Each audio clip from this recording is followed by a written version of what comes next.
Tell you what libertarian is. Libertarian is someone who says you can be as liberal or as conservative as you want to be. Just don't force others to be like you. Got it. That's what we are all about. We are all about long-term solutions, not short-term solutions. We're all about changing culture, not just changing law. Law, we have to remember something. At the end of almost every single law is a guy or a gal with a gun who will put you in a cage. And if you don't want to go in that cage, he or she is going to kill you. That means you only use law when it really matters, not just because I'm angry, not because I don't like you, not because you should do some activity I think you shouldn't do or whatever the case may be. It's only for important things like life and liberty and property and things like that. That's when you use violence. That's when you use force. That's what libertarians are all about.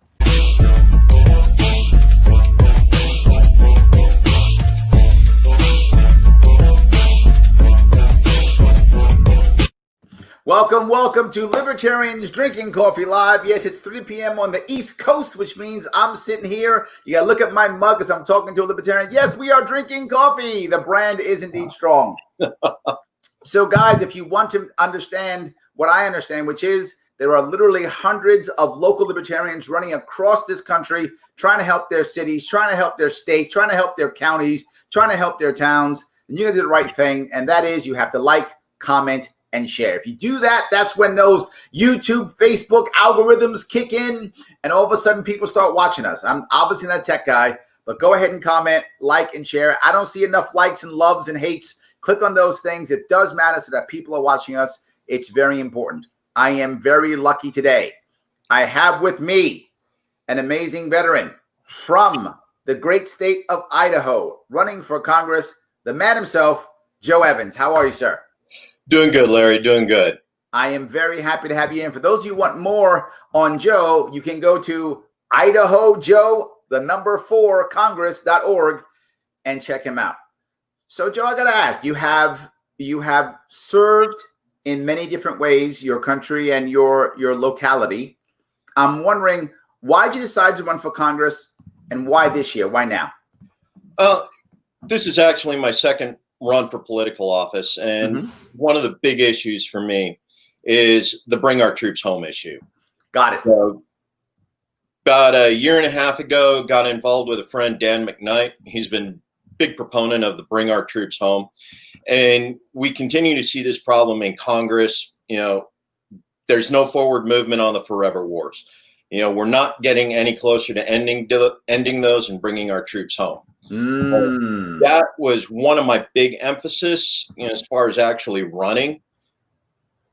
And of course, as with every libertarian, you got a myriad of other issues that you develop. Sure. Work with activists in your area, and you try to understand what the issues are.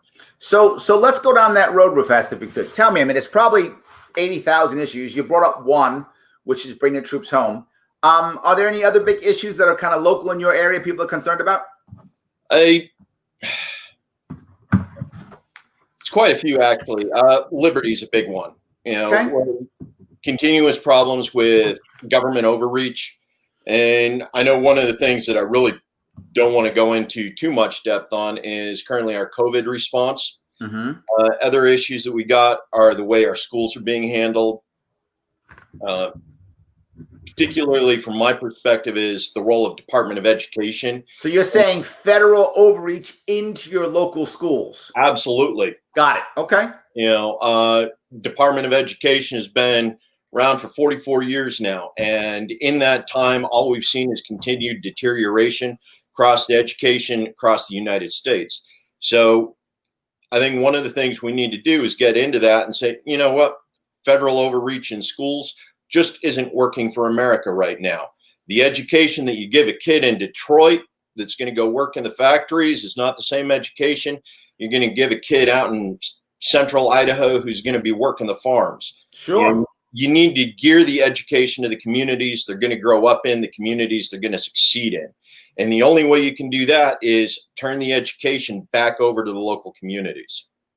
So let me ask you, when it comes to the bringing troops home and the schools, we're talking federal, right? Because you're running for Congress. Yes. Can you tell me, what do you think is the first step for bringing the troops home? Do you have I mean, that's a massive undertaking, right? You've got the federal government who thinks well, it's a military-industrial complex. Let's just keep fighting these wars. We're bombing at least 6 countries at any given time. We've got several hundred bases. What's the first step, you think? The first step is repeal the authorization of use of military force. Got it. We got 3 or 4 of those that are running loose right now. We have the initial one with the 2001. We have another one in 2003 for use in Iraq. We have a few more that have been authorized for other war on terror efforts. Most of it is go in and repeal those. With the loss of the authorization of use of military force, we at least stop the bombing. Once we stop the bombing, there's no reason to maintain troops in those spaces. Got it. So that's the first step. I love that. And I think, most people at least would see that as a realistic place to start. Let's stop bombing people, right? Let's make Congress declare war if they're going to declare war, or let's just stop this. I love what you're saying. Absolutely. And that's one of the main features of the Bring Our Troops Home. We got a couple different movements going on within that, including a Defend the Guard option, which basically means that each individual state comes up with their own declaration that says we will not send National Guard troops to support any mission overseas or outside of the United States without a formal declaration of war by the United States Congress. So like we have an initiative going on in Idaho. It's been delayed a year. Wyoming's put in a similar one. Number of other states across the United States. My friend Dan has a lot better list as far as which ones have successfully passed that initiative. But yeah, absolutely. I love that idea. That's excellent. So that means unless you declare war, you're not getting National Guard. Good luck. Yeah, absolutely. I love that. Okay, so that's a great first step for that. Schools. Oh my God, everyone's yelling about schools, school choice, school this, testing. Everyone's talking about schools. In fact, the Republicans were just talking about it recently. School choice, big deal, blah, blah. Yeah. So what's the first step on that? And I mean, that's got moms and dads upset when you talk about that, right? So what's the first step? Absolutely. Well, one of the first steps is delegislate the Department of Education. Okay. Get rid of it. Reason why is because it's not doing anybody any good. We continue to see these standardized tests, the No Child Left Behind, all of the different policies that have been implemented. And right now we lose the ability to control local schools because local schools go, well, we need to do this, that, and the other if we're going to get federal funding. Yes. Checking the box, checking the box, checking the box. Why are our schools dependent upon federal funding? Absolutely. It's a local initiative, 10th Amendment, it's not in the Constitution. Idaho actually has public funding of public schools in our state constitution. New York does too. One of those, constitutionally, we reserve the right for that at the state level. Yes. And here we have the federal oversight saying, no, you're going to do it our way. Right. So that, I'm with you. New York has the same. Our Constitution, same thing. Yeah. Exactly the same. Yep. 100%. So if we have to make that move, right? The argument, right? The argument is always the same. But then the local schools will fail and poor kids won't get educated. Isn't that always the argument? It is always the argument, but it's one of those things I consider totally bogus. Okay. Because nobody wants the kids in the community to succeed more than the people in the community do.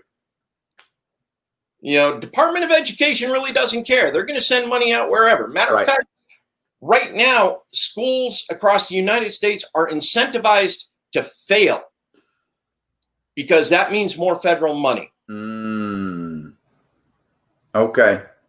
So it's like, we got school boards that are saying, well, what's the fastest way to get more money? Well, achievement. Do we want to go low? Do we want to go high?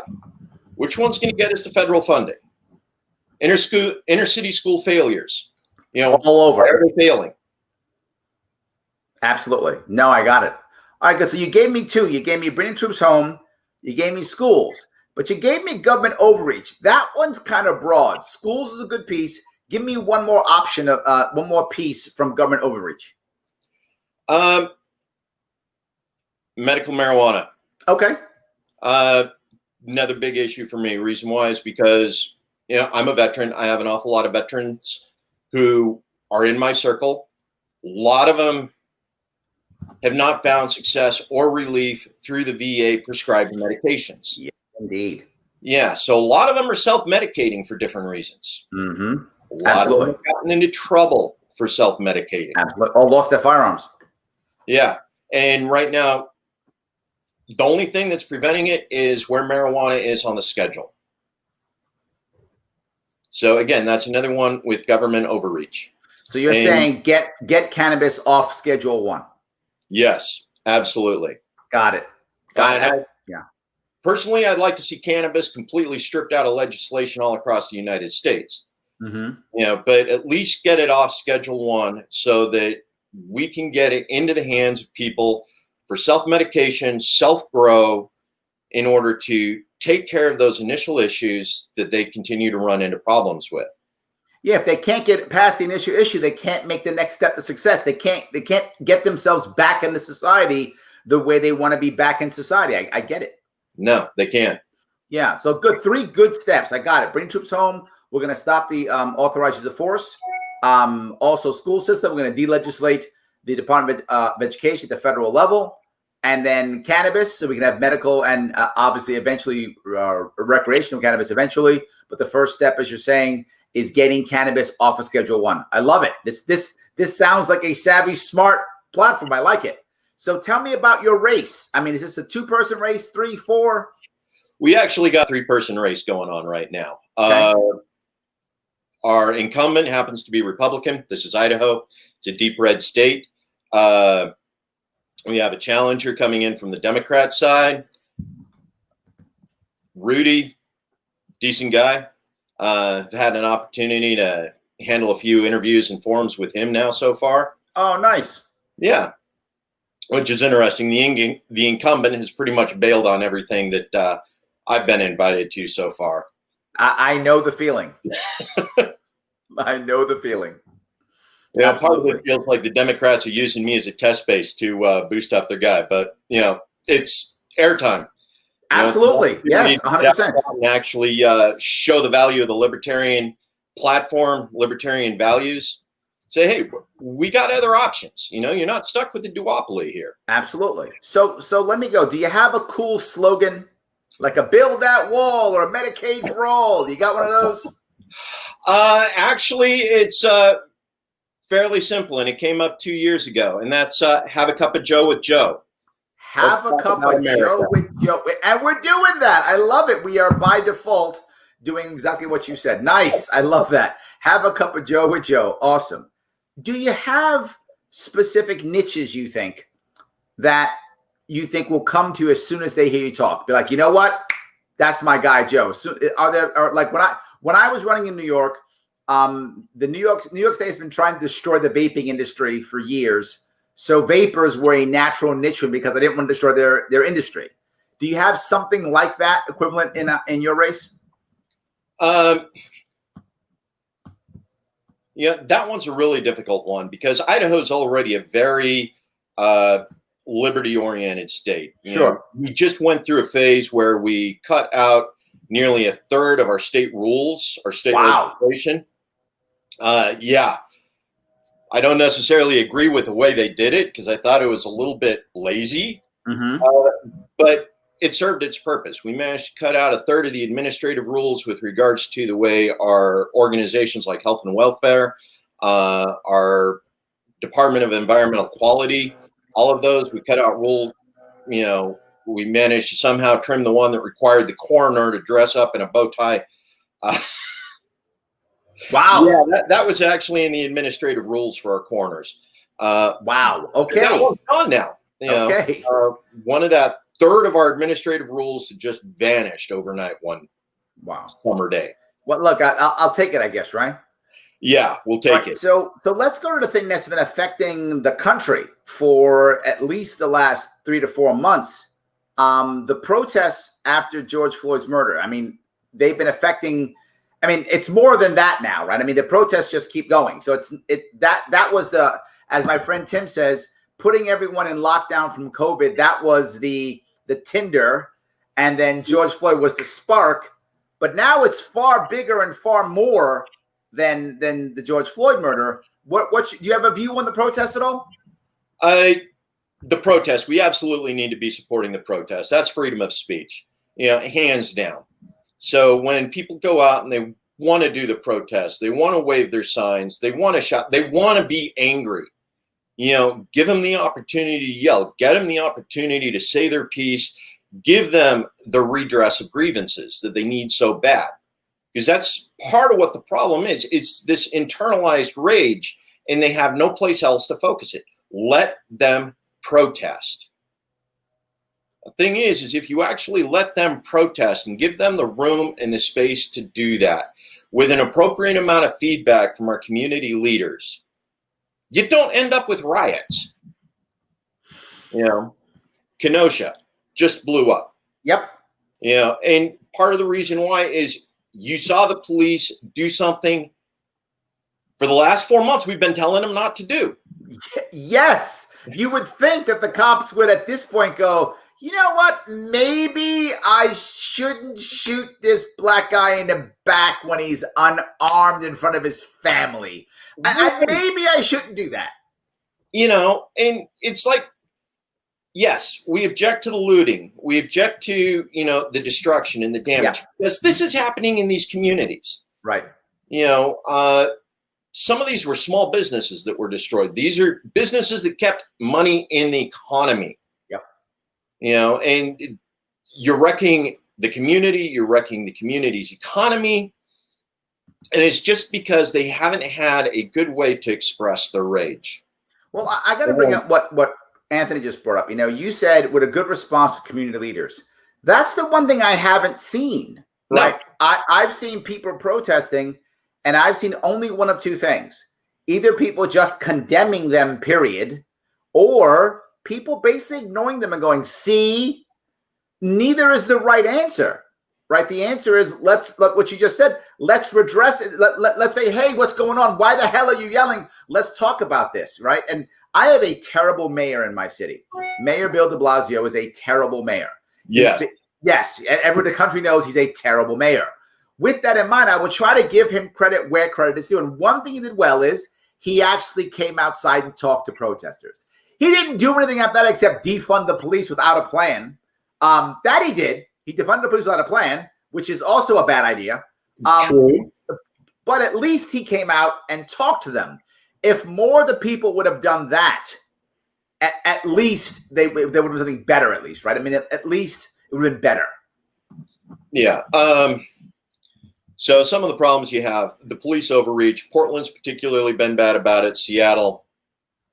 And I understand a lot of the reason why is because the police force has always been a rental organization for whenever a major summit comes into town. G20, Wall Street, anytime one of these organizations come into town and you have an Occupy session that comes in. Yeah.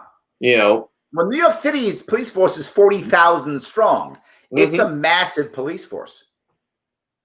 But like Seattle, the Occupy Wall Street, when those summits come in, they pay the insurance. Yeah. The police unions for false arrests. So the police just go through and arrest everybody, haul them in, lock them up. They stay that way until the end of the summit, and then they let them out, and insurance pays for any of the wrongful detention suits. Except now it's not a summit that they're locking people up for. There's nobody paying the insurance. It's coming out of the city funds. Yes. So it's becoming more and more expensive for these community leaders, these city leaders, to say, let's do what we do every time. No, it doesn't work that way anymore because you're not being financially compensated for what you're about to do to your own population. Well, Michelle here thinks that they're letting it go on purpose, to bring in draconian laws. And there does seem to be some evidence of particularly local governors and mayors, trying to use it as an excuse to put down, lockdowns and curfews and shutting down this and shutting down that. Do you think Michelle's onto something or no? Well, there may be a portion of it, but one of the other things that you look at when you start seeing portions of cities, and this is select portions of cities that are being moved down, is gentrification projects. I hate to say that somebody's going around using the cover of these protests to commit arson and burn down projects so that they can turn around and rebuild up something nicer and newer and justify, the whole broken window scenario. But we've already seen some areas that are already looking at that gentrification going in and taking over in those places where we've already had riots. Yeah, well, the thing that you find is, prior to the COVID, you saw already that the wealthiest in the country already became liquid before the lockdown hit, right? They already got their assets, liquefied their assets to make sure that they're ready to buy. So I think there are also some evidence that people are ready to buy up all the broken assets and rebuild them. This also gets around old Department of Building Code laws. Insurance will pay a portion of it. And it also gets around, for the sake of New York City, rent control laws. Gets around that also. Absolutely. The rent control laws, if a building accidentally burns down, well, what do we do about it? Well, it's a new building, so new rent control. That's correct. Exactly. Often the rent control doesn't even apply because it's a total new rebuild. It doesn't apply. So, my God, we went conspiracy theory here, Joe. What happened? Oh, my God. Michelle, it's your fault. You made us go conspiracy. Sorry about that, man. Oh, good. So, it happens. Yeah. No. The reality of it is, I don't honestly believe that, there's people who are, in an underground bunker saying, ha, ha, ha, let me rule the world that way. Yeah. But do I think there are people who have plans and are waiting for a crisis to happen so they can implement a plan for a crisis? Yeah, I think politicians are open about that. They've said more than once, never let a crisis go to waste. So they're ready for when the crisis comes. I just personally don't believe they create the crisis. Well, and that's one of the things that we can look at, because George Floyd, that was a living incident. Yes. It just happened. It was organic and everything flowed from that.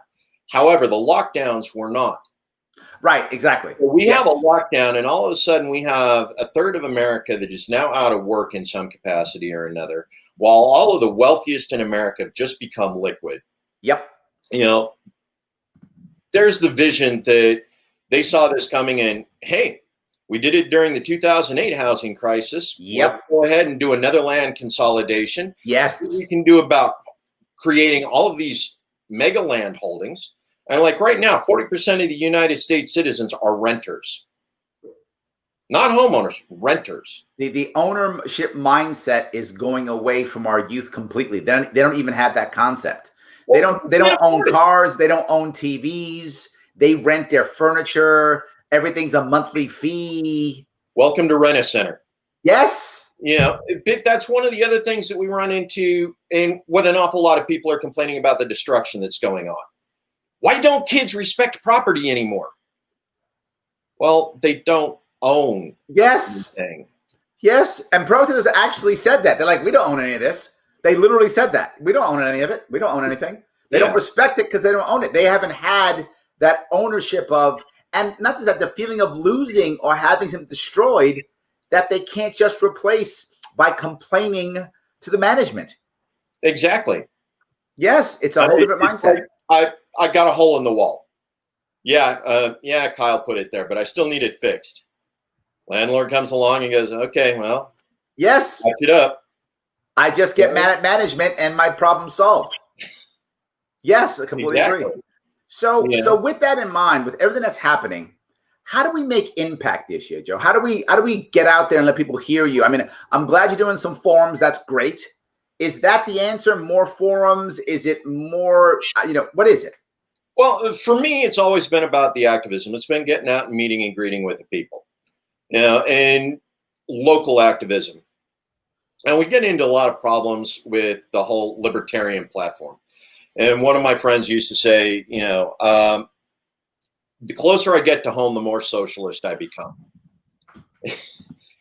So it's about the local activism and doing the organizing at the community level, local unions, and even to this point of going with renters unions, small cooperatives where people can actually get together and say, well, I'm paying for a renter. Why not 40 of us get together and buy an apartment complex or something? So now they're all living in their own little place in this apartment complex that they own as a collective. and they have the various skills, so they can call somebody and say, "Hey, Fred, the plumbing's not working." Sure.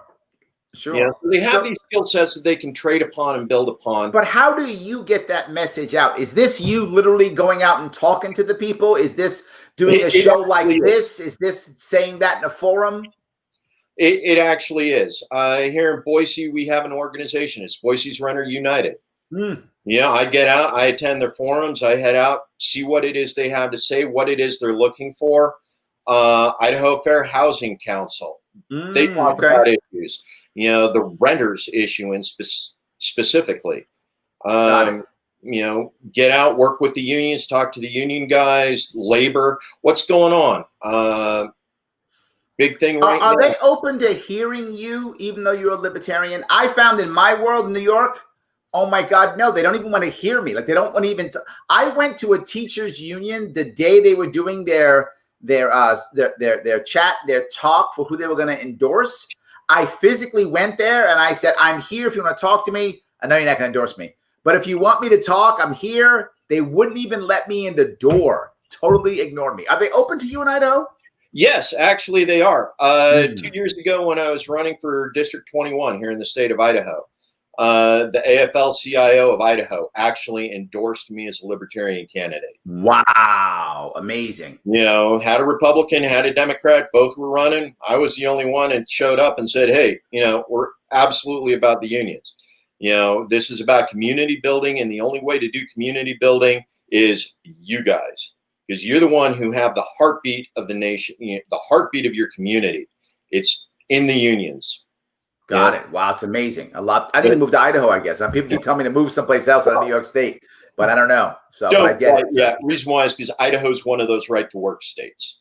So our union isn't as strong because of the legal roadblocks as it could be or as it should be as far as helping the community build back up. So we're currently working on a local initiative as far as repealing the right to work laws that went into effect back in about 86, 87. Sure. Okay. So let me ask you, if you don't win this race, obviously I hope you do. And for those of you who want to help Joe win this thing, heading over to Idaho Joe, the #4congress.org. Donate if you've got some cash. If you think you can help him out, he could use some yard signs. He could use some door hangers. He could use some Facebook ads. All those goodies if you can give him some cash. If you're in Idaho, this is a guy you want to get behind. And even better, if you've got some time and you could show up at his event, if you could knock on some doors for him, do some phone calls for him, whatever the case may be, volunteer if you can, or give money if you've got that, whatever it is. It's IdahoJoe4Congress.org. So if you don't win this thing, right, if you don't get the seat, how do you define a win? Is there another form of victory for you or no? Is it the seat or nothing? No, they're definitely all forms of victory are open. 2 years ago when I ran for state legislature, I pulled 5% of the vote in a three-way race. Nice. Okay. 2 years ago, an independent running here in the state of Idaho for the same seat pulled close to 6%. So if I beat her record, you know, I consider that a victory. Gotcha. So like 7% for you, that's still a win, even though you didn't get the seat. Absolutely. But even more so is whether or not we can pull that sort of percentage for Joe. You know, Joe Jorgensen. You know, if we can pull, you know, 7-8% for her as the libertarian candidate in the state of Idaho. And that's one of the other things we do. We do the up and down ticket branding, working and supporting each other's message to the best of our ability. Sure. Look, you know, these are the things that matter. And we see the best way forward on working on this as taking down these institutions that continue to put roadblocks up in everybody's way. Absolutely. Got it. Great. I love that. Anything else you want to chat about before we wrap this up? I can't think of anything right now. I love it. People are wishing you luck. I am too. Thank you. I want to say thank you so much for giving me the time you gave me. I appreciate it. I know you got to go out there and get stuff going on. Remember, it's IdahoJoe4Congress.org. Everyone, thank you so much for watching. Joe, thank you so much for coming on. Thank you. As a farewell, vote for me. There we go. Vote for Joe.